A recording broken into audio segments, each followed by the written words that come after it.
Everybody, what's going on? How you doing? I'm Jeff Openshaw. Welcome to This Week in Mormons. It's nice of you to join us once more as we play our dangerous game. But what'll this week's game be? Wait a few minutes and I'll tell you about it. But first, I want to plug a few things. I want to thank all of you who support us on Patreon. Go to patreon.com, pledge $3 a month. You can help us keep the lights on. And legit, our server fees are going up. That's what happens when you're successful, is they want to milk you for more money. So please, we would seriously, for realsies, appreciate it. Especially as we go into general conference season, when a lot's going to be going on. We'll have our temple predictions up. We'll have the tide tracker. We'll have lots of things that bring people over to the website, and we want to be able to support that. Likewise, if you haven't subscribed to this show before, wherever you get your podcasts, please take the time to do it. So if you're streaming this on some podcast app, smash that subscribe button, make it happen. For our YouTube viewers, I know a few of you are out there. You also make sure to hit that subscribe button. Our YouTube audience is far different from our podcast listening audience. And that's all I'll say about that. But we talked the First Presidency's little vaccine recommendations a month or so ago. The comments on there are exhilarating, to say the very least. Anyway, everybody, so thanks for being here. And of course, join us on social media, Facebook, Twitter, Instagram. We are active on all of those and hope you will take the time to be with us. So this week, doing an interview. That's right. We love doing our interviews on the show. We're going to table the news until next week. And instead, our news this week is particularly timely because this week in the United States, sorry, international listeners, I am a globalist at heart, but I am also an American, and you need to recognize that America is, the land foreordained for the restoration of all good things. So because of that, Constitution Day is in the United States on September 17th, this week, as we're recording. I don't think much about Constitution Day. I'm not going to lie. I imagine a lot of you are similar who are listening. And if you're good about Constitution Day, good on you. It's not something I thought much about. However, we are going to speak with Alicia Tucker, who is an educator of religion and public life. I will dare say a scholar on the American Revolution and the First Amendment. And she's the executive director of the Utah 3Rs Project, which promotes understanding of the religion clauses in particular of the First Amendment. And because it's Constitution Day this week, we thought this was a great time to visit the American Constitution, the U.S. Constitution, what it means to us as Latter-day Saints, and also sort of what the Utah 3Rs Project is and what we can learn from that. And there are absolutely lessons. This might all sound very history, politics, all that kind of stuff. There's stuff very relevant to Latter-day Saints going on this week. So that was a long intro. But Alicia, how are you? I'm doing so well. Thank you so much for having me. It's so fun to be on. I almost did a Tobias Funke. How are you? For my Arrested Development friends. By way of disclaimer, Alicia and I have actually known each other for like 11 years. So, but we're not like besties though, right? So it's okay. It's okay. This is still professional. We couldn't have a conversation if we were besties. We were in the same ward when you and Danielle got married. The Colonial Second Ward. It was very fond memories. Those were the days. Yes, Alicia was in the same ward where I met my dearly beloved wife, and a lot of us have all done all kinds of things over the years. Though I haven't had the pleasure of seeing you in person for some time. I know you moved back to Utah I don't know how long ago now, a few years about ago? A year and a half ago. Whatever. So yeah, you've been married for a while. You've been out of the single scene. I know. And then you kind of drop off the face of the earth as far as singles hanging out. Somewhat. The one thing people always ask me right around, because when we got married, is, did you use Tinder? And I'm like, no. Tinder became a thing like right after we got married. So I never Tinder and an LDS community? And Mutual. Mutual, yeah. Come on, you use Mutual, Alicia. Don't I totally use Mutual. I'd like make a commercial for them if they needed it. I, especially moving to Utah, I have been on more dates than I have in my whole life. And I find it very useful and helpful. And meeting a great variety of men. This is a full-blown digression from our topic, but as a single woman. So when I moved to DC, one thing I found was I thought the dating scene was very different here compared to elsewhere, and a lot of women I would speak to liked the DC dating scene because I don't know if they felt like the pool was just different and better. There was less vapidity. I don't know what it might be.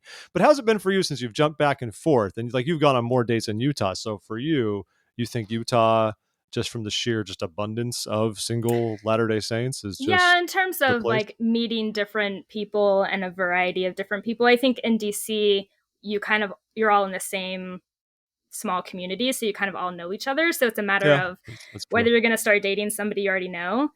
And in Utah, it's more that I get to meet brand new people all the time. You can basically leave that guy from Woods Cross by the wayside and never worry about seeing him ever again. That's what you're saying. Makes sense. That's fair. Yeah, it's been an experience for sure. I like it when we call things an experience. Like it's Yeah. not even a euphemism. It's just a nice way of not saying what anything actually is. Yeah. So Great Alicia, experiences and some bad experiences. It's been a mixed bag for sure. Now, Alicia, and by the way, everyone, Alicia's name is Eleesha, not Alicia. Oh, Eleesha. you remember? Wow. Well, I know how her name is spelled. It's Eleesha. Not to be confused with Elisha either. I don't know how much you've gotten that in your life, or Elijah, or anything like that. So I know very much that you love the American Revolution. I've known that about you since when I first met you. But tell us about the Utah 3 R's project. I had no idea what this was until we started talking about it. Tell us what this means and why it matters. So the Utah 3 R's project, our mission is to foster understanding about religious liberty, religious literacy, and civil dialogue. And we mostly focus on training teachers about the proper relationship of religion in a public school setting, and then also the proper relationship of religion in an American society within the public square. So we promote understanding of religious liberty, that the freedom to believe or not to believe is an inalienable right of every person, and that the religion clauses of the First Amendment are the guides for living with our deepest differences as an American society. So we believe that as you get and understand the challenges of dealing with religion in American society, then you can deal with the other rights in a successful way, in a way that creates a strong constitutional culture that continues our ideals and protects rights. And so the 3 R's are rights, especially teaching the freedom of conscience, and teaching responsibility, that everybody has the responsibility to protect the rights of others, and that the last R is respect, that we have a duty to engage in respectful civil discourse in society, and that religious diversity in American society is a civic good. So that's mostly the approach for the project, and it was started by a scholar named Charles Haynes and another scholar named Buzz Thomas, who is the architect for the Religious Freedom Restoration Act in the 90s. And they were educating public schools about religion in a public school setting, and some leaders in Utah invited them to Utah in the 90s. And they established the 3 R's Project. They established one in California. And there's also one that has recently been established in Georgia. So in Utah, it faded out in 2008 when the main leader retired. And so because Obama became president. I understand. That probably didn't have anything to do with it. Those are my words, people, not hers. Don't worry. Just kidding. But so in DC, I worked at a nonprofit that taught about the American Constitution, and then I was the education director for a nonprofit that taught about the American Revolution, and I finished my master's thesis on the Bill for Establishing Religious Freedom, written by Thomas Jefferson. And so when I finished that, on the side, I started teaching the history of religious freedom in the United States for the Religious Freedom Center at the Newseum. And the Newseum was affiliated with these 3 R's projects. So when I was looking for a change, I'd been at the Society of the Cincinnati, where I taught about the American Revolution. I'd been there for 7 years. And so I was looking to do something new, and worked out to get a fellowship to come to Utah to explore reviving the Utah 3 R's project. Cool. And it's been a year, and we are all established as 501c3 status and have a board, and we've been training teachers. And even in spite of the pandemic, things have gone really well, which I'm really pleased about. That's really cool. I want to circle back to one thing you said kind of near the beginning. You said you talk about, the appropriate role of religion in public schools. Many could see that could be a heated thought, I would imagine, in some circles. So what do you define as the appropriate role of that? And especially in the context of somewhere like Utah, where the dominant religious culture carries extra weight than it might somewhere else. Yeah, that's a really good point. So when I say the proper relationship in American society with religion, what I mean is people often have a misconception that the separation of church and state means that religion should be kept private. And that's not the American model at all. That under the free exercise clause of the First Amendment of the U.S. Constitution, it guarantees that the public square, and including a public school, which is a microcosm of the public square, is a religiously robust space. But what paired with that is under the Establishment Clause, that the administrators and teachers as employees of the state, they have to be neutral toward religion. So they can't favor one, they can't proselytize Jesus and hope to save their kids. They can't say, like, read the Book of Mormon. They need to be neutral, but they can't stop the free expression of their students. So because a lot of teachers are not educated about that, then they are actually behaving illegally when they suppress the free exercise of their students. But like in an American public school, students can pray. Like in France, the model is secularism and to keep religion private. You can't wear a cross to school, you can't bring scriptures, you can't wear a yarmulke. Like you have to hide your religion essentially. And that's not the model here in the United States. It's a religiously robust community. And really what we want to do with Utah 3Rs project is to help students to have training on citizenship, that they can understand the rules of engagement, which is the Constitution, in this, and have practice in school where they know what rights are, they feel responsibility to those around them to protect their rights, and they're respectful. And then as they grow up in that community, that culture of constitutional culture, and then they go into society, then they are better able to contribute to a political culture that maintains and continues our experiment in liberty, rather than blowing it up and letting it die. And so obviously you feel do you feel like it's mostly misunderstandings then of what the laws are and the standards are? Like, do you feel like these concepts of religion and public life are, how do I phrase this? There's a bit of a narrative like they're under threat from ne'er-do-wells who are like legitimately want to threaten them because they do not like religion or want it in the public space. Is that the real threat, or is the threat simply that we don't understand the rules and we realize, like, no, kids can pray in school? It might be a different thing if the principal came out and said, everyone join me in a prayer to Jesus. Like that might be inappropriate, I'm assuming. But it's obviously okay if kids want to pray at school, or if kids, I see this could be where it could go to the courts. If kids want to start a prayer club, you could easily see that being one of those things you see in the news. So do you think the issue is just our own ignorance about these issues, or are there actual negative influences that are out there driving this down? I hope that makes sense.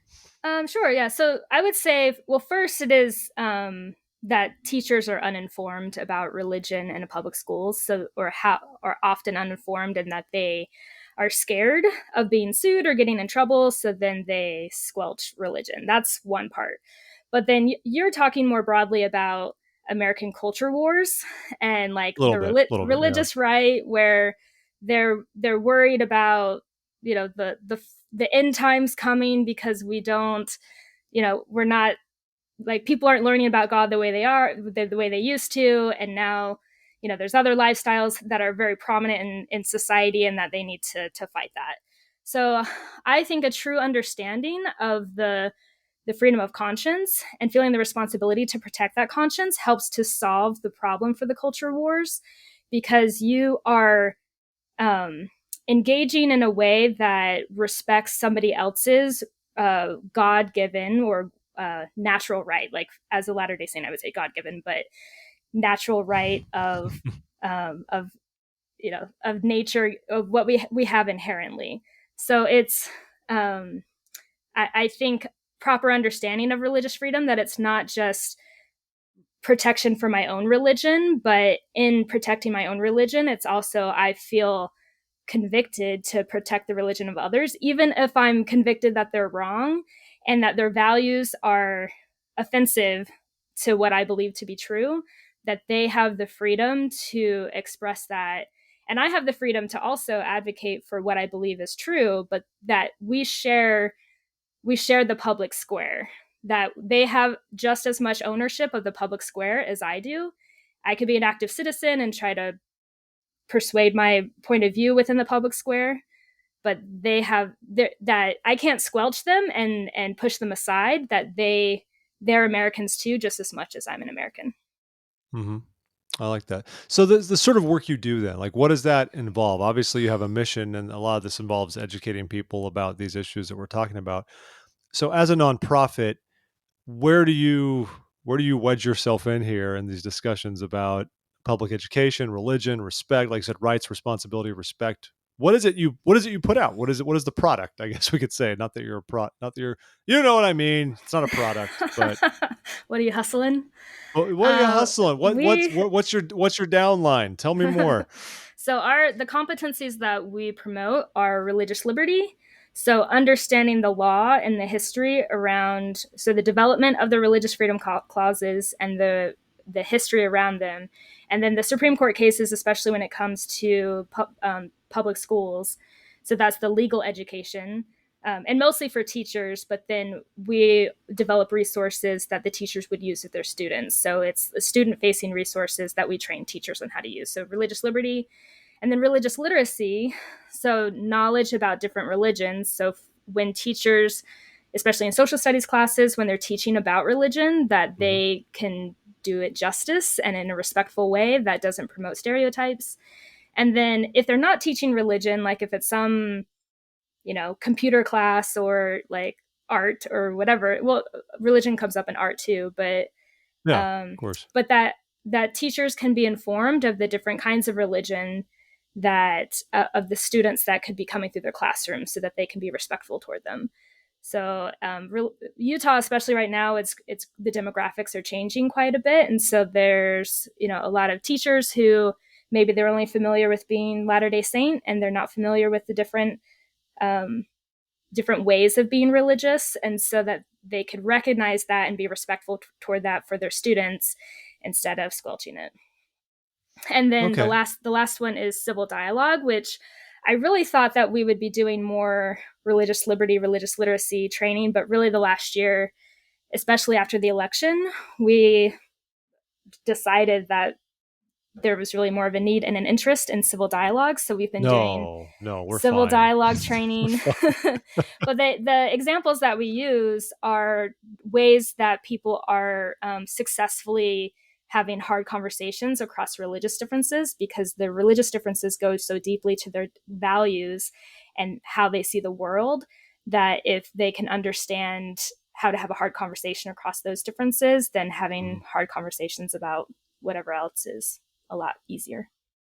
Yeah, and I mean, gosh, we could use that more now than ever. And so you frame these things as sort of modules. Do you run into because this is not any sort of like official accreditation or anything like that, like or certification that teachers are getting. Do you ever run into issues like, is this? I mean, essentially, you're developing like third-party curricula in a sense, right? And is this essentially a resource for teachers to do on their own, or is the sort of thing you're trying to get school districts to adopt and say, these are the things put together by the Utah 3Rs project. Use these, and we are telling you to use this resource. Is this?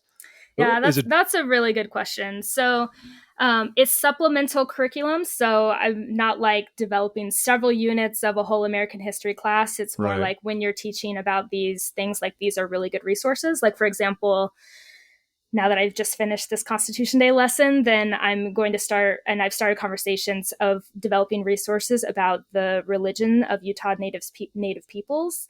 So when a lot of teachers don't know much, and I don't really know that much about it, I'm just starting to learn from some professors at Utah Valley University. We're officially headquartered at the Center for the Study of Ethics at Utah Valley University. So it's been so helpful. Brian Birch is the director there, and he's the president of the of Utah 3Rs project, and so he's helped to connect us with other professors and resources at UVU, which is so helpful. So it's not like mandated, but there's lots of civic education organizations that offer resources for teachers that they can choose to use. And but we align them with state standards, so everything is something that they would need to teach anyway. And teachers are often looking for really good resources of, especially organizations that are specialized in certain topics, that like if they know what they're talking about, then they want to use them. And we have a relationship with the Utah State Board of Education, with the social studies coordinator at Utah State Board of Education, who was involved in the project in the past and now is encouraging of it now. So anytime we have a new resource, then he'll send it out to his social studies coordinators, and then the social studies coordinators send it to the teachers. And so it's more like, hey, there's this great resource, you can use it. And then we're also working on passing a resolution in the Utah State Legislature this next upcoming session, that will talk about the 3 Rs. And so that's going to be like an endorsement from the Utah legislature that shows that like there's like official support or endorsement of the work of this organization. And so when we approach school districts and different teachers and say, hey, this is a resource, then there's some like credibility, or they can see that there's other support that are from like organizations that they recognize that are credible and reliable. And the nature of the work is that teachers are worried about if teaching religion wrong.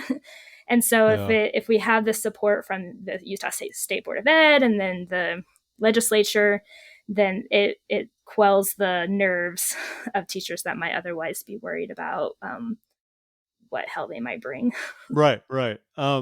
How do you feel, just flat out then? You're in Utah. It's Utah focused. How is Utah doing with religious liberty and civil dialogue? Where does Utah stand, at least if you were I know you're not working in every state, but how do you feel it does on the bell curve compared to the rest of the country? I really cannot comment for the rest of the country because I just feel like Utah is so unique in it. I think that people are, for the most part, because there's such a strong Latter-day Saint dominance, that they either have really prickly feelings toward the church and like resent its cultural dominance in how it influences things. But it depends on which county, right? So Salt Lake's, we've done work in Salt Lake City School District, and then there's also like Utah County, which they're just, one's like high diversity and one's more homogenous, and just the one's like more highly densely populated Latter-day Saint, and one is they're dealing with like refugees coming in and lower socioeconomic students, students experiencing lower socioeconomic experiences. So I think in terms of how like they're doing, that there's like a feeling that they need this because like the church is so influential and strong that they need like help navigating it, which we'll talk about some of the case studies later. And I have examples of like how to illustrate for students ways of navigating respectfully those dominance, that feeling of dominance. And I guess it's more like I feel like most people who are Latter-day Saint, they just don't have an awareness of how other people feel because they're the majority. And then there's like the religious minority, where I grew up, I was the religious minority being a Latter-day Saint. And here it's like the flip, where like I was going to a new CrossFit gym and I was chatting with somebody who was just being really friendly, and I can't remember how, I think he asked me like what my job was or whatever. And I said, oh, I'm Latter-day Saint. And he just like went cold after that. And I was like, for one, I was just fascinated. I'm like, oh, that's so interesting. He knows what that is. That's a different experience from where I was. And that he wanted to chat with me before, and then he suddenly didn't. And so like, I don't know what was going on with him, but that is just something that's unique to Utah. I think that people already have strong feelings, especially if they're, and a lot of people, their relationship with the church is complicated, right? So they maybe grew up LDS, they feel some affection for it, but they have a lot of beef with it, and and hurt feelings in some way. And so there's just it's a spectrum. Yeah, and I guess Utah does have to be a different case. I mean, I think you could argue anywhere that has such sort of socio-religious or cultural hegemony, in a sense, which are few and far between in the United States. I mean, Utah is a great example of it. I don't know where else you'd have to go to really get to that level. I don't know if you'd be southern states, perhaps, that are very, very strongly within some of their own areas. But Utah is an interesting example of that. That's what I wondered about when we were setting up this conversation. Just like, but I would say about Utah is that they do respect religion, I think, more than other places. I think it's like when I'm trying to educate about religion, like I imagine in other states it'd be like, why? But in Utah there's the sense of like, we need that. Like, tell me more. Well, what would you tell to the states that say, well, why? That's a whole different side of it. There's like, why should this even be part of our discussion? What do you say to that instead? It's part of the Constitution, and that in terms of protecting the rights of everyone, then the religion clauses provide that model of navigating differences, whether it's for like really religious people or people that aren't that religious. They provide a good framework. Okay. So I mentioned Constitution Day. It's a thing every September 17th, people. But if you don't know about Constitution Day, Alicia, could you just like tell us what Constitution Day is, the history of it, what it's supposed to mean? I mean, it makes me assume we're celebrating the Constitution, but I imagine there's a little bit of detail there that you could give to us. Yeah, so Constitution Day, it was essentially created in 2004 when Senator Robert Byrd inserted the provision into an omnibus bill where it requires public school teachers to teach about the Constitution on September 17th. And September 17th is the day we celebrate when, at the end of the Constitutional Convention in 1787, when after the summer of creating the Constitution, then when they signed the Constitution and then sent it out to the states for ratification. So that's what we're noting and celebrating. And it had previously been Citizen Day, which was passed at the beginning of World War II, and that was to recognize those who were not born as American citizens, and then they became American citizens in the U.S. And so, oh yeah, we don't celebrate those people anymore. That time is past. That's true. So I think. I actually don't know how celebrated Citizens Day was, but my sense is that it wasn't, it's like some advocates passed and made it a holiday of some sort, but there wasn't a lot of recognition for it. It should be a holiday. I think that's a great thing to celebrate, right? I think just as well, I'm glad to see Juneteenth has become much more part of our cultural fabric in the past couple of years, and it's becoming a holiday. It became a federal holiday. We should celebrate Citizenship Day and the wonderful thing it is that we live in a country where people can come from all over the world and become part of our entire national fabric. We should, but now it's no more anyway. Now it's about the Constitution. Well, it's Constitution Day and Citizenship Day. So in 2017, when President Trump recognized Constitution Day, it was officially Constitution Day and Citizenship Day. Okay. All right. So it's just to commemorate the Constitution. That's a fair thing.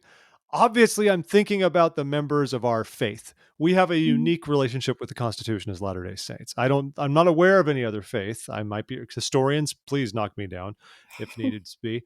But the Constitution is kind of a foundational document for the Latter-day Saint movement because we believe it was divinely inspired and we believe it laid the groundwork for making the restoration possible. It's a huge part of who we are. And we revere the Constitution. We talk about it, reasonably so in church. But I think that is interesting because aside from the fact we're a global faith and we're trying to consider that when we develop our curricula at the church level, because it's not like we had a Constitution Day lesson this past Sunday in church or anything like that to remind us of such things. And that's okay. That's okay. But obviously, it's in a lot of our DNA as Latter-day Saints. And yet, I think we're largely oblivious to Constitution Day. We're largely oblivious to the thing that is such a big part of what made the restoration possible. Like, why do you think we haven't placed more emphasis on Constitution Day as Latter-day Saints, especially as Latter-day Saints? I get it why overall as society we just kind of forget about these things, but why as Latter-day Saints are we not doing more about it? That's a good question. I think just as a faith, we're not really a holiday faith. Like the Jewish tradition has lots of different religious holidays that turn their minds to God and to have traditions of practicing particular things in different holidays. And we just don't have that in our faith. Like even around Easter. We have Pioneer Day, stupid Pioneer Day. Sorry. Pioneer Day, wonderful Pioneer Day. Like Pioneer Day is a Utah state holiday. And then we sing Come Come Ye Saints on Sunday. So how much do we really recognize Pioneer Day? Well, we might have some church talks. Level we push it though. We try. I mean, they try to. They make people in Japan go on trek. I mean, we see things about it. Okay, I haven't. That's beyond my knowledge. But I think that, for one, Constitution Day has only really been a thing since 2004. And I think, but this last Come Follow Me reading section included reading about the Constitution. So I don't imagine that they paced it that way, but it just kind of worked out to be that way. So in section 98, it says, like, therefore I, the Lord, justify you and your brethren of my church in befriending the law, which is the constitutional law of the land. So, and because it creates freedom. And so I think we do care about it. And I think in Utah, there's like different organizations that host Constitution Day events. And in DC, there's Constitution Day events. But in terms of like a broader religious practice, maybe that's in our future. Maybe we have work to do.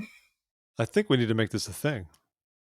I don't know if it would be. I think if President Oaks had anything to do with it or any influence on it, then it probably would be more of a thing. I feel like he's had the influence and he's just been sitting on his hands. And I mean, he's been in a position to do things about this. Specifically about if there was like interest in making Constitution Day more of a recognized like holiday in the church, then I think he would be behind.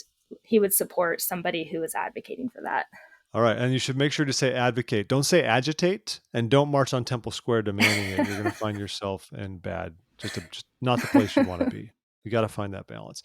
Now, I understand about President Oaks. Please. I think it's noteworthy that he gave a talk in 1992 about the divinely inspired Constitution. And then he gave a very similar talk this last conference. And, you know, he felt like this moment, in my own interpretation, is like post-election polarization of our political landscape, that he felt like it was really important for members of the church to understand the role of the Constitution in helping us have our rights and have separation of powers. And the difference between the two talks was he had a part about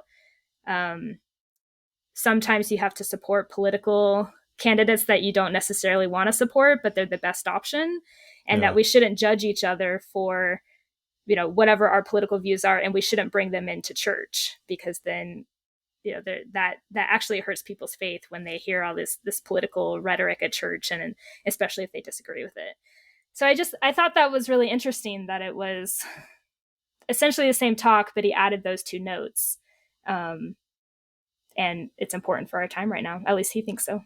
I thought so too. And that talk was it was a great talk overall. And when I was listening to it, and as I've reread through it, it's like, I absolutely see how the different sides that we have politically, unfortunately, the ites among us, could easily read into those remarks to support different positions as well. Like, it was very easy to read into it and be like, see, people are saying like, yeah, that's why I support Donald Trump. He has unsavory characteristics, but it's a better thing. But other people read the exact same thing and said, this is literally saying Joe Biden is pro-choice, but that doesn't mean it's wrong to support the man. And I think that part of that's deliberate. It's still up to us to make good choices and embrace our pluralism as a people, and not, you know, demonize one another. Well, and that relates to one of the frameworks that we teach for religious literacy, that religions are internally diverse and they're embedded in culture. So there's internal diversity within the Latter-day Saint community. I think a lot of people don't think so. They think there's like one right way, and then everybody else needs to either change their ways or be excommunicated and like purify the body of Christ. But I think we benefit when there is that diversity and people are acting on their conviction of conscience and how they're applying the scriptures, and that we all learn from one another as we wrestle among understanding one another and seeking that, feeling that responsibility to protect their journey, essentially. And I think if we had that approach to our relationship with our ward members, especially when they put us off for their political views, then we would get closer to Zion, and it would please God, in my opinion. I like that. So coming back to Constitution Day, I believe you have a new lesson this week specific to it. You co-developed it with the Quill Project at Pembroke College from Oxford forgive me, I know Oxford, but the other parts of that, you might have to, I'm stupid. So help us with that. But you want to tell us about what that's all about? Tell us about the Quill Project. You're partnering with them. Tell us about this new lesson, which I believe is called Getting to Union, Navigating Differences in the Constitutional Convention. Give it to us. Quill Project is one of our partners. They are, as you mentioned, headquartered at Pembroke College, Oxford University in England. And their main project is that they are making available negotiated text. And it's, I've heard the director describe it as track changes on steroids, where you can understand what the debates are happening for these negotiated texts, meaning like eventually the Constitution or the Universal Declaration of Human Rights or the Reconstruction Amendments to the U.S. Constitution. And it's an online platform and a library of these collections where it makes it possible where you can go into one day of debate and see what were the proposals up to that point, what was defeated, how did the text change, and it really puts into context the changes and development of how we eventually have these like landmark documents. So I'm so grateful to be able to work with them. The director is Dr. Nicholas Cole. Quill Project is essentially his brainchild. He was a professor at Oxford University and started feeling like this is a project that needs to happen. And he said he kind of felt like other people, he was waiting for somebody else to do it and nobody else was doing it. And so he left his position and, worked out a relationship where he could make a go at this project, and it's been really successful.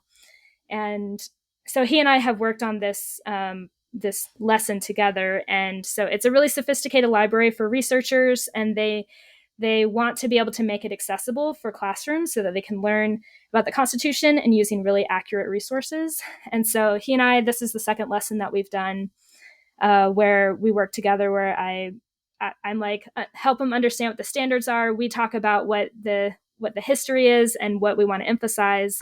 So for this particular lesson, Getting to Union, Navigating Differences in the Constitutional Convention, we really felt like on this theme of civil dialogue that the convention, when the delegates came together, they were so divided by their differences, and the country was essentially very precarious, like it was about to fail, and Great Britain was ready to swoop in and to recover its resources that it lost in the war, and it was just waiting for that to happen. So the delegates, when they came to the convention, they knew that they were in trouble and they needed to solve this, but they did have very deep differences.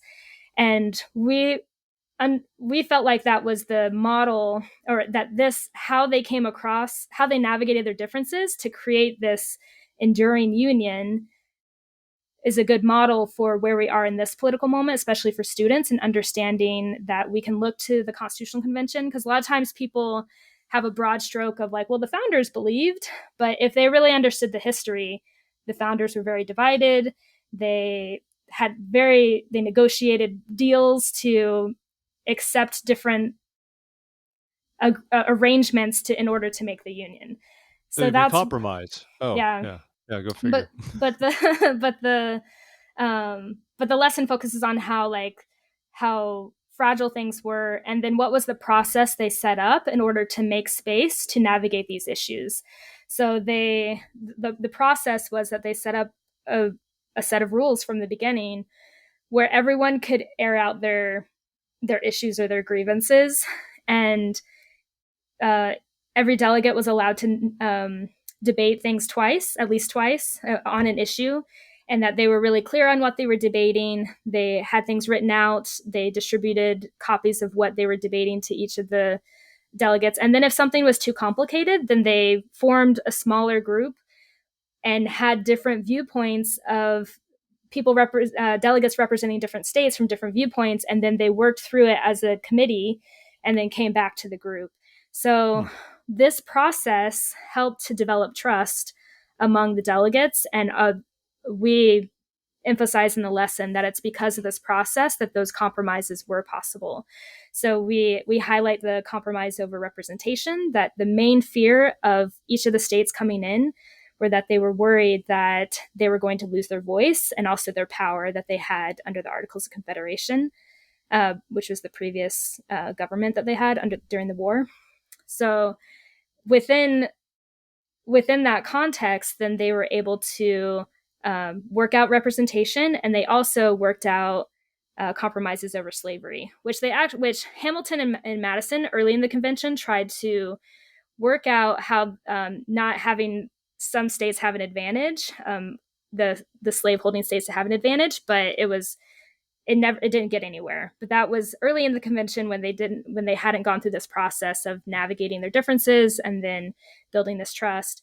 So when they got to negotiating over slavery, what we know now is the 3/5 clause, and some people understand incorrectly the 3/5 clause as counting enslaved people as 3/5.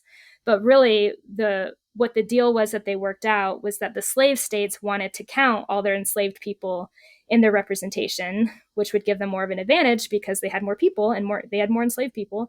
And then the states that didn't have a large population of enslaved people, then they didn't want to count them. So they were at this impasse, but eventually they were able to come to this agreement of 3/5, which is what, under the Articles of Confederation, how they counted for taxation, and the representation and taxation were closely linked in their minds for like no taxation without representation. So that's how they were able to work out that agreement, and they wouldn't have been able to have the make the union without the slave states joining. And so at no time were they debating the morality of slavery. Some states, they opposed it, but they didn't feel like it was their task to debate the morality of it. So they were able to work out these really complicated agreements and to have a union because of this process. And I think it provides a good model for us today because especially in our discourse, like what's very common is just to shut down the other side. But the difference in the Constitutional Convention was to provide this space to air out, okay, let me hear what you have to say. What is it what's your issue? How can we work on coming to a common ground and to have a union together? And that is the American tradition now. And in order for us to keep our union and continue the tradition, the political tradition that we have inherited from previous generations, then students today and Americans today need to adopt this process of being able to navigate differences with people who are different from them. And what would you say? Like you mentioned students, we think about members of our church, Latter-day Saint youth are obviously big in Utah. They should embrace this approach. What's the real world way to play that out? If you're at school, you're with your fellow students, not everyone's going to form committees and go into committee rooms and do stuff to have civil dialogue. So what would you recommend, like the actual process? How would you go about doing this to try to take the time to understand others and forge compromises and get there, but in just everyday, regular old banal associations? What would you do? I think especially for a Latter-day Saint community, the issue that's really challenging, especially Latter-day Saint youth, are how to interact with the LGBTQ community, especially when they are working for stronger voices on campuses. And like, how should you approach them, especially when, in your conscience and what your faith tradition teaches is that what they're doing is wrong and that they shouldn't be who they are. And so I think as students, in a predominantly Latter-day Saint community, as they have this approach of, I want to hear out what you're thinking and what you're saying so that we can have a good school community, a good, broader community that is cooperative and not at odds that could lead to bullying and violence.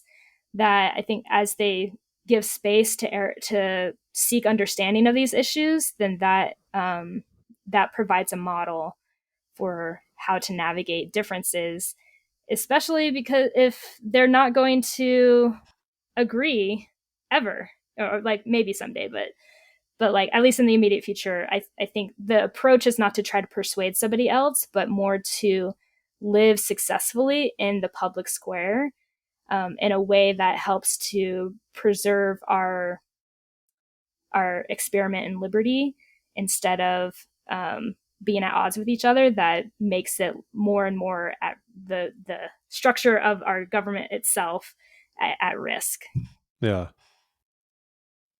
It's a good way to look at it.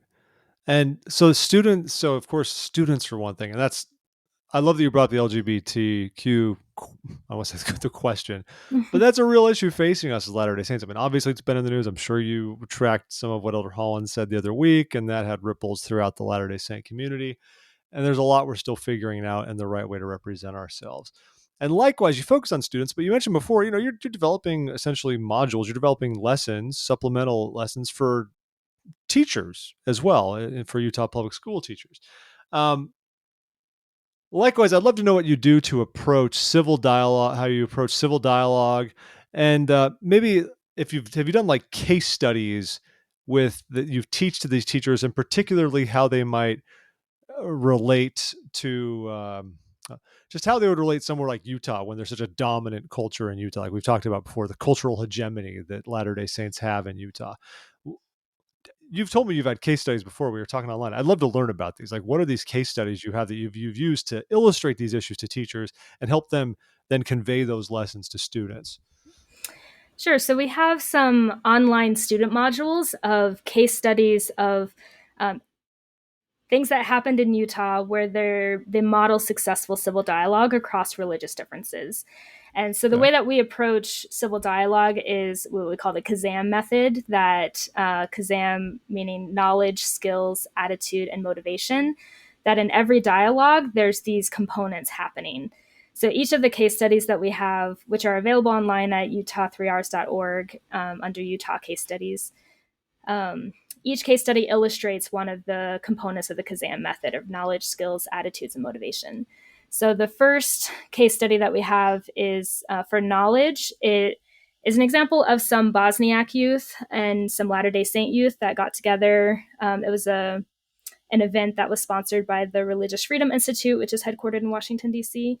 They brought these youth together. Bosniaks are Bosniak is a word for Muslims who are from Bosnia. So a lot of in the Salt Lake area after the Bosnian genocide, some of the Bosnian Muslims fled and settled here in Utah. So this event gathered some Latter-day Saint youth and some Bosniak youth to just have dinner and to do a service project together. So what we focus on for knowledge is just the 3 R's of understanding that there's different ways of expressing religion. So the freedom of conscience, and then feeling a responsibility to protect the rights of others, and then being respectful as they talk to one another. And so one of the main takeaways for that case study I think is really important is that most of the Latter-day Saint youth were like, we didn't even know what a Bosniak was. And now that they've met somebody, they've had this conversation and it humanizes them. From going from not knowing anything about them to having this like personal connection. So I think for Latter-day Saints, we should seek those kinds of relationships where we are learning from other people who are different from us. So that's the first case study. And each of these are models for civil dialogue. And then what we train for teachers is to have the discussion or have a civil dialogue in their classroom after they have these good examples of what the civil dialogue looks like. Okay. So the second case study, we call it Book of Mormon Vandal. And it's an instance with Jody Ide, who's a social studies teacher in Canyon School District, and she's on our board. There's some videos where she describes the situation of what happened. So she was teaching a comparative religions class, and one day a student came and told her that another student in the class ripped up pages of the Book of Mormon and spread it throughout the school.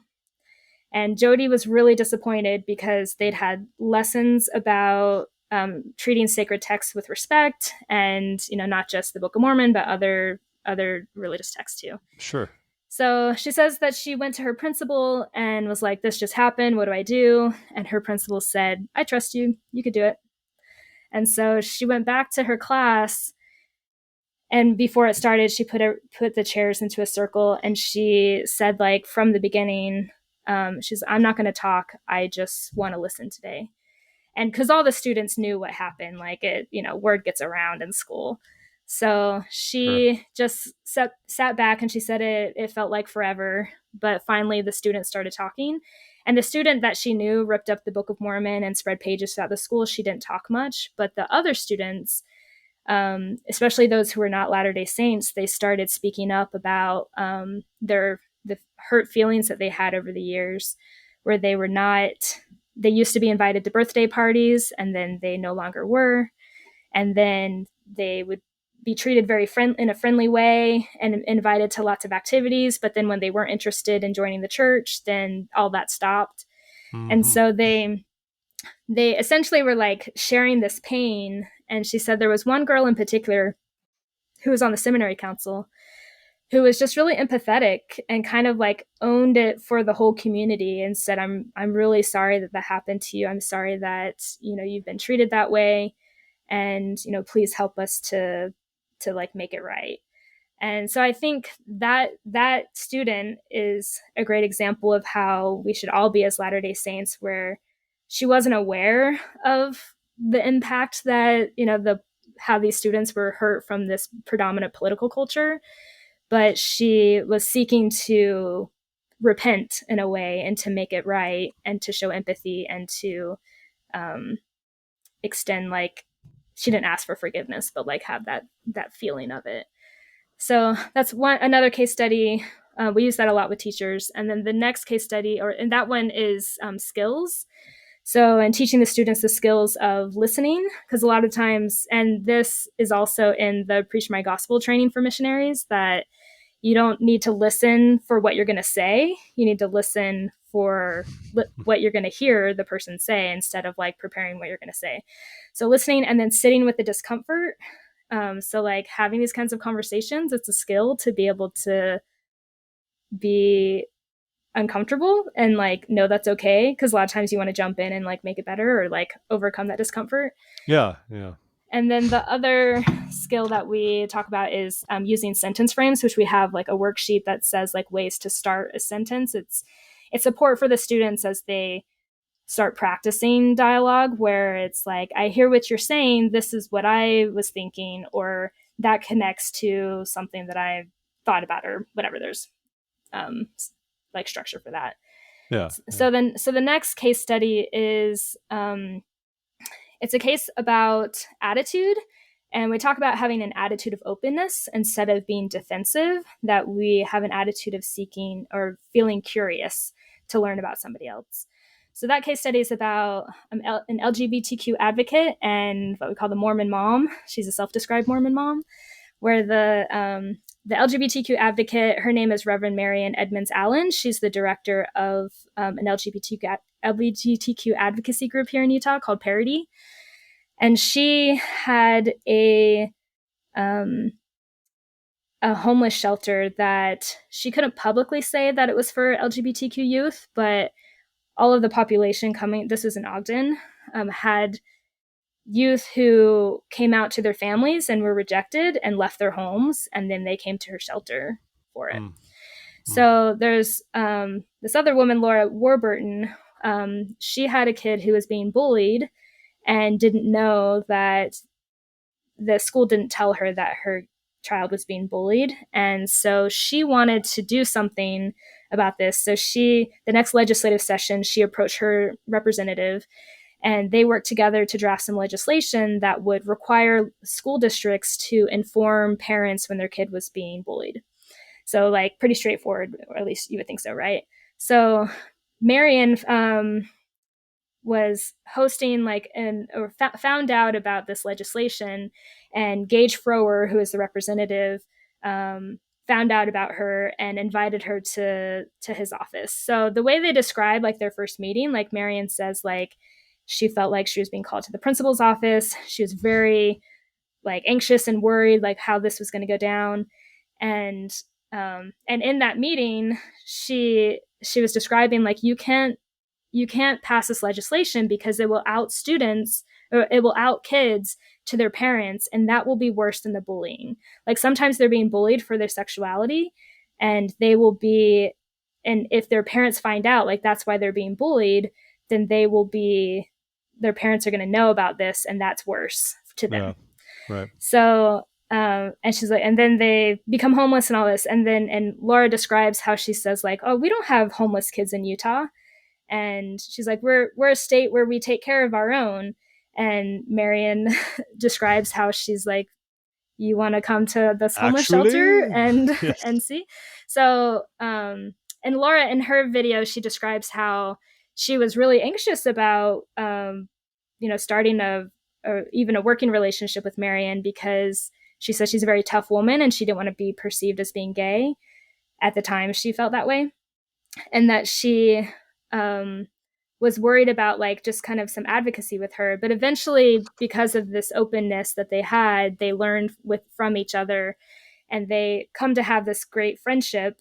And in the video, Laura describes how they were going into this press conference where the governor at the time was holding this. It was about LGBTQ issues, and Laura was going with Marion about it. And she said before they went in, Laura says, I don't believe in gay marriage, but I love you. And then Marion says, I do believe in gay marriage, which Marion is married to a woman. And she's like, and I love you. And so I think it's a really good example of how they have very different convictions of what they believe is right, but they can still have this close friendship. And then they also did like other legislation in the Utah legislature.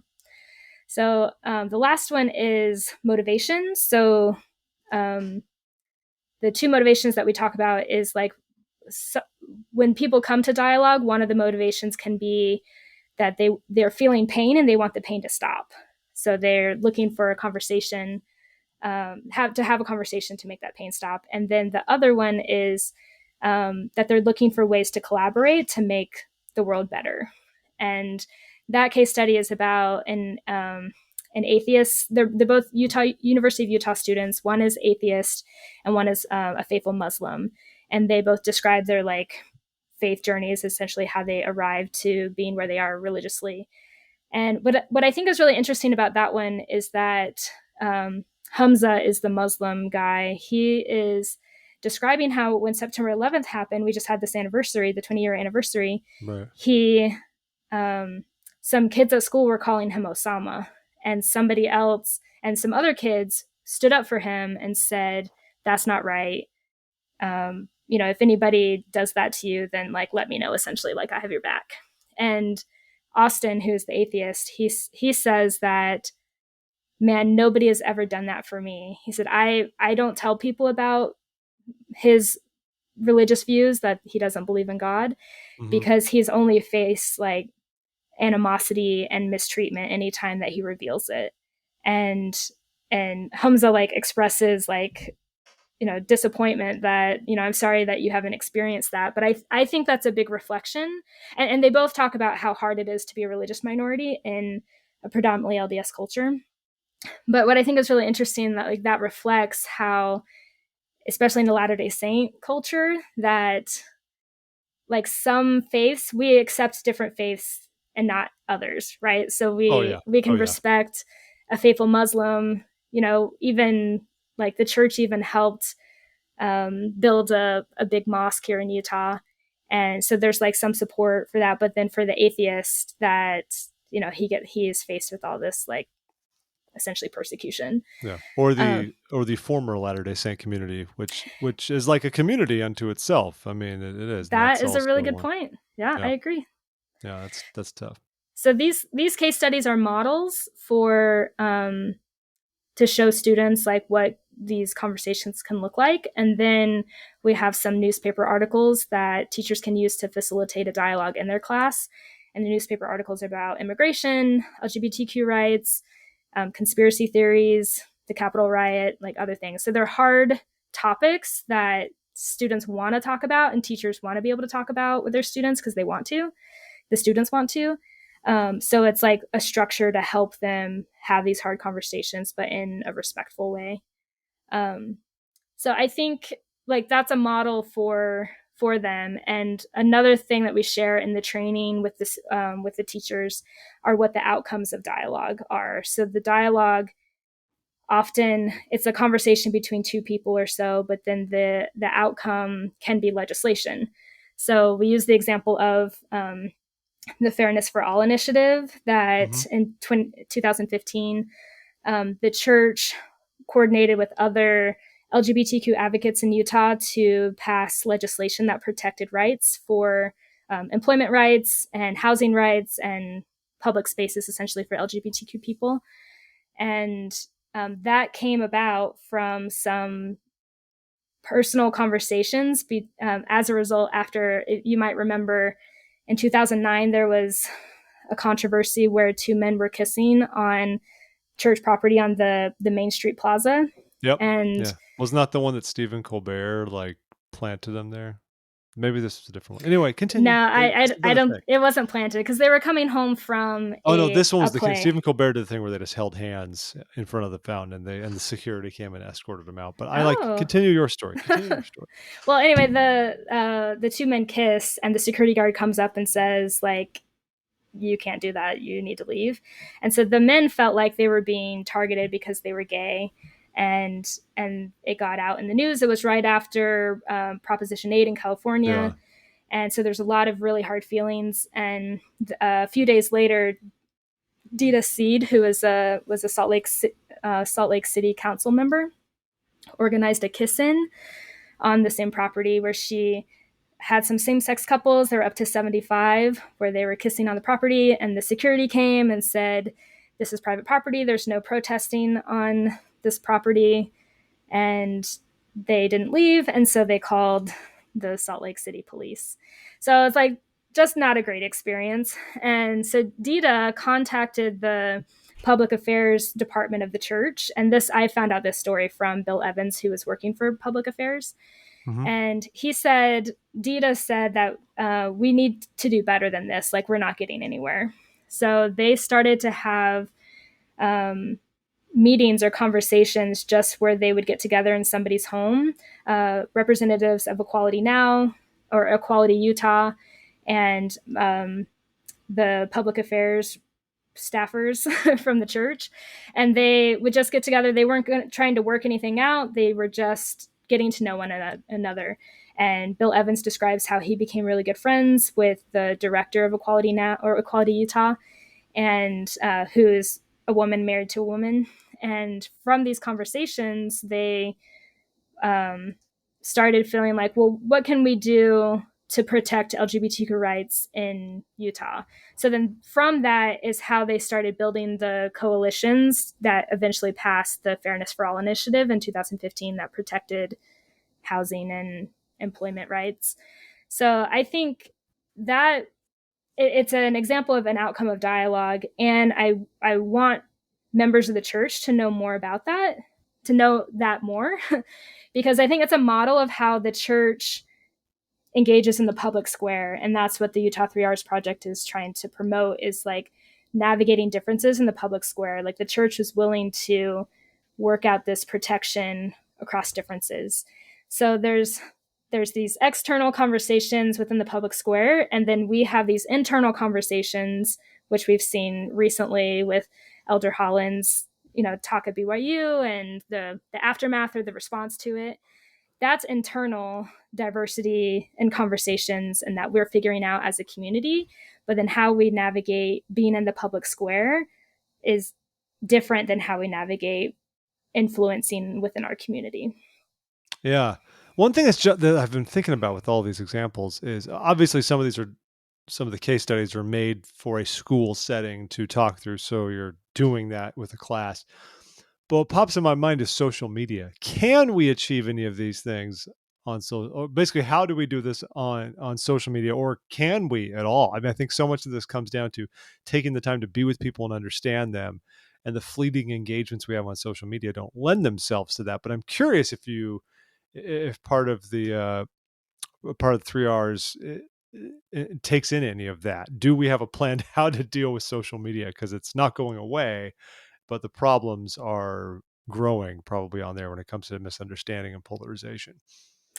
That's a really good question. Let me pause for a second, because the nature of social media is that it's so, you don't engage deeply, and this No, whole you point don't. is that you're seeking to engage deeply. But I think the principles of of respecting the conscience of others and having a responsibility, feeling the responsibility to protect their rights and being respectful. I think those are guiding principles that you can use anywhere, even in the brief moments of social media. Yeah, and it's tough. I'm not saying I have the answers. I like to try to think I'm a thoughtful person, but well, and what kind of language you use in social media? Like there's recently a Utah State Board of Ed member, Natalie Klein, who I've heard about her. Who yes, has this is the thing. Yeah, so she's been like she's causing a stir because on her post on social media, her rhetoric is very severe in terms of LGBTQ relationship with the church. Like after Elder Holland's recent talk at BYU to BYU professors, correcting them for being so openly supportive of LGBTQ students, her response was to there was a Layton seminary, there like a picture on social media in the Layton Latter-day Saints seminary where it was affirming LGBTQ people. And so she was very critical of it and causing a stir. And so she was reprimanded by the Utah State Board of Ed. So I think I've only read about that in the paper. I haven't like actually seen what her posts are, but she has a following. There's a lot of support. A lot of people are about the whole thing. They think she's speaking truth to power. They think she's doing the right thing.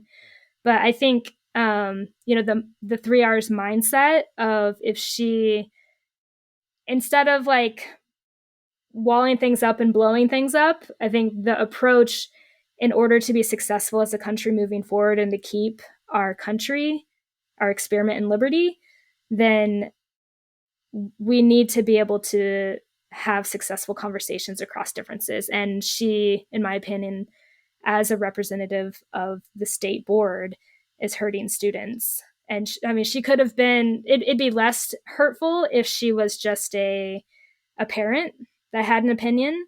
But because of her role as an employee of the state or an elected official of the state, then she has the responsibility to have the mindset that it's not just for my Latter-day Saint community, but I'm advocating for the good of all the students in a public school setting. That makes a lot of sense. Well, you're doing good stuff, Alicia. I know our time is about up. I don't know if there's anything else. Well, if there's anything we haven't talked about that you want to make sure we hit on that the good people need to know about as we're going into Constitution Day. Is there anything we missed? I think we've gone long enough. I mean, well, the one thing I've had enough of you, Jeff. This has been fine. The one thought that I wanted to share, and I haven't really gathered my thoughts too much on this, or I think effectively in communicating what I want to communicate, is that anytime I create a lesson, I think about how a lot of people feel betrayed that they didn't learn about thorny church history and church. Mm-hmm. And, it's because like when Nicholas and I are developing this lesson, he sends me like all this history and it's so complicated. And I'm like, yeah, this is really like complicated and sophisticated and interesting, but I need to make a lesson that has a learning objective for kids that they're going to have like maybe 50 minutes to go through this. And they need to be able to like, it needs to be simple enough for them to process and to be able to talk, So mm-hmm. I think I often think about that when we like the purpose of our curricula in Sunday school. It's not to like with the limited time that they have, like the whole point is to help us come unto Christ. And so they're not going to include all this thorny stuff. And related to that, like I think some people feel betrayed over church history stuff because it's part of this broader trend in like from the 1950s. It was never in any history lesson did you learn like the hard parts about somebody. The intention was to promote like goodwill or like a commitment to America, and to feel good about who our heroes are essentially. Yeah, it's a bit hagiographic. Yeah. But that's shifted in history teaching broadly, and I think the church has been part of it, and a lot of people feel betrayed. But that's just part of like a broader trend where there's more scholarship, there's more access to documents where you can like verify the narrative that you're telling. And so I think I appreciate that the church has recently done more with history with like the saints and the Joseph Smith Papers projects, and a Richard Turley's book about the Mountain Meadows Massacre and other things, where like we as Latter-day Saints, we can go and find those good sources that if we want to know about that hard history, then like those sources are available. And I wish that people felt less betrayed when it's just kind of part of how we learn history. It's Yeah. like my thought. And by the way, one thing we should all note is the September 11th, of course, is September 11th in the United States. September 11th is also the anniversary of the Mountain Meadows Massacre. Happened on the same date. Oh, So I didn't know that's that. something to keep in your history. I think that those are some good points you bring up. And from my interpretation of it, I think, yes, gospel doctrine, when we're there at church, can only have so much of a focus. And especially now, because we got rid of gospel principles. And I think that was, in some ways, I'm mixed on it personally. I think it's to our detriment, but I also think it can create kind of like um, an other group in your ward when it's like, oh no, you go to the training wheel class. I think it's also a deliberate attempt to get us to focus on the basics and the simplicity of following Christ in our gospel doctrine lessons.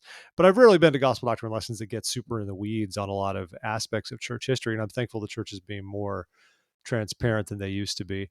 And I think we can still do more at the church level of like being transparent about those things and not making it so that we all have to seek it out. Like it's been available, because a lot of this information has been available even well before the church started to engage more with it. It's that people felt more betrayed because they can find that information and say, this doesn't match the narrative the church has been putting out. And I think the church was just like publicly conscious. For whatever reason, somewhere down the line, somebody was like, well, we should show Joseph Smith translating the Book of Mormon by staring at the plates and just sitting there talking to Oliver. Like, that's cool. Oh, we should just pretend polygamy wasn't as much of a thing. Oh, we should pretend the Danites were as much of a thing.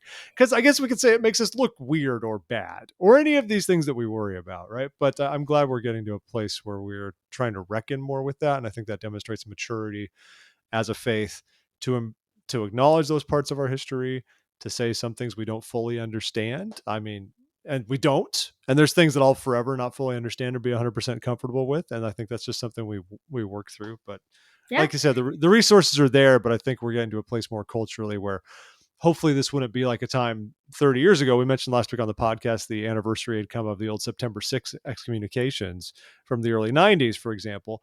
And a lot of that was for literally just doing academic work that the church wasn't happy about for the most part. And thankfully, I think we're more in a place where you can do that academic work. So anyway, that's my piece, but I'm glad you brought that. That's a good insight. You brought that up, Alicia. So thanks for that. The church we can do more. We can do more. Tell your friends. We can definitely do more. I think my main point is that it's in a broader cultural history teaching culture, like of history in general.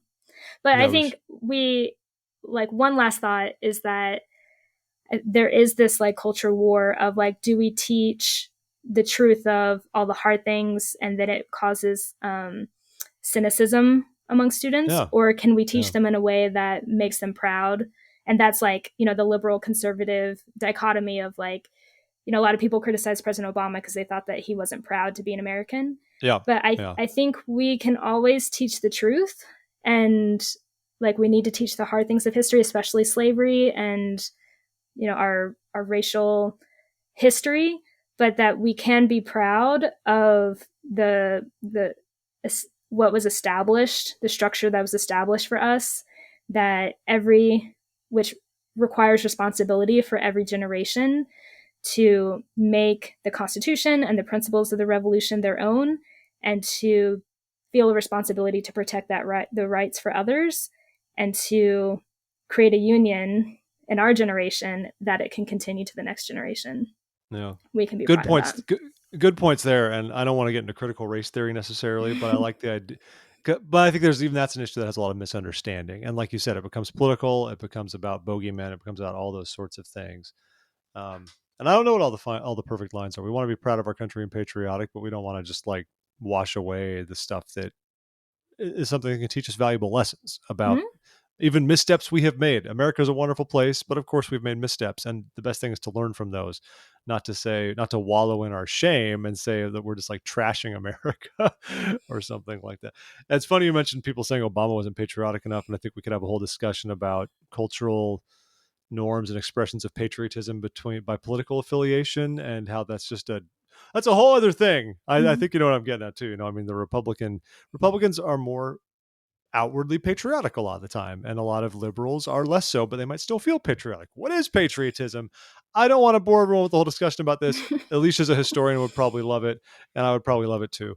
But we don't want to run too long here and digress more than I love to digress. So, folks, you can go to Utah3s.org, and that's Utah the number 3 RS, not Utah like RRRS.org. Literally Utah 3 R's. Think of it like Utah 3 Relief Society.org. That's where you can get there. Okay. So, where you can find a lot of these case studies and the modules and things like that. I mean, I believe a lot of these resources, you've designed them for teachers, but the general public can consume this and learn from it. Yeah, they're designed for students. So it's what teachers can use with their students. So there's lots there that anybody can learn from. And I hope, based on what we've talked about, you might literally find something that could be of value, that could be applicable even if you're a youth leader, like in your lessons with youth in the church. There are definitely things here that we can apply specifically in the church space to help us be more sensitive to others and understand them better and have more civil dialogue and grow better as Latter-day Saints, and especially to avoid any ites among us, which is one of my biggest fears that's been exacerbated by so many things. Especially in the past handful of years in particular. So this has been fun, Alicia. Thanks for enlightening us with all the tons of things you know about. I know I could just let you speak for an hour about like the entire Constitutional Convention, and you'd give us a great lecture on everything about it. But I appreciate you bringing all this to us in the Latter-day Saint context. Well, thank you. It's been so fun seeing you. So once again, it's Alicia Tucker. She is you are the czar of the executive director, and then I have a board. I prefer czar because that sounds more like you're a communist. But anyway, so please check out the Utah 3 R's project. Let us know what you think, and support these people doing good work to try to improve our public discourse and improve the way we treat our fellow man. So until then, everybody, it's been terrific to talk to you this week. We appreciate you tuning in, and we will catch you again on the flip side on another episode of This Week in Mormons. Bye-bye for now.